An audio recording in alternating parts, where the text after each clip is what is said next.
নমস্কার। বিশ্ববরেণ্য কবি রবীন্দ্রনাথ ঠাকুরের লেখা কবিতা বাউল। দূরে অশুধ তলায় পুঁতির কোণঠিখানি গলায়, বাউল দাঁড়িয়ে কেন আছো? সামনে আঙিনাতে তোমার একতারাটি হাতে, তুমি সুর লাগিয়ে নাচো।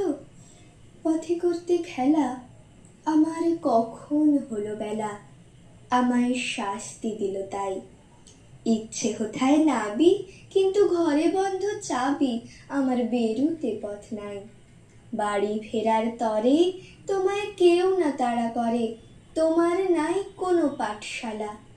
সমস্ত দিন কাটে তোমার পথে ঘাটে মাঠে, তোমার ঘরেতে নেই তালা।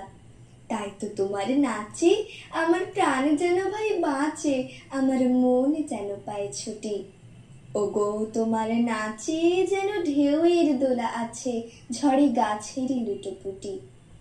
অনেক দূরের দেশ আমার চোখে লাগায় রেশ, যখন তোমায় দেখি পথে। দেখতে যে পায় মন যেন নাম না জানা বন, কোন পথ হারা পর্বতে। হঠাৎ মনে লাগে যেন অনেক দিনের আগে আমি অমনি ছিলেন ছাড়া। সেদিন গেল ছেড়ে আমার পথ নিল কে কেড়ে, আমার হারালো এক তারা।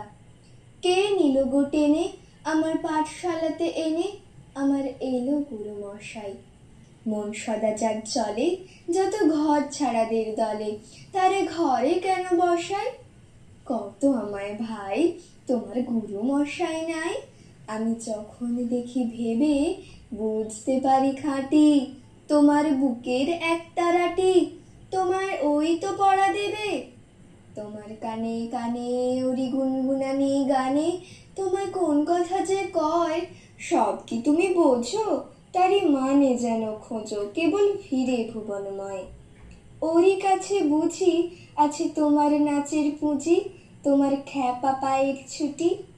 ওরই সুরের বলে তোমার গলার মালা দোলে, তোমার দোলে মাথার ছুটি। মনে যে আমার পালায় তোমার এক তারা পাঠশালায়, আমায় ভুলিয়ে দিতে পারো?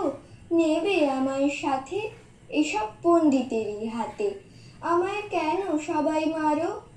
ভুলিয়ে দিয়ে পড়া আমায় শেখাও সুরে গড়া, তোমার তালা ভাঙার পাঠ।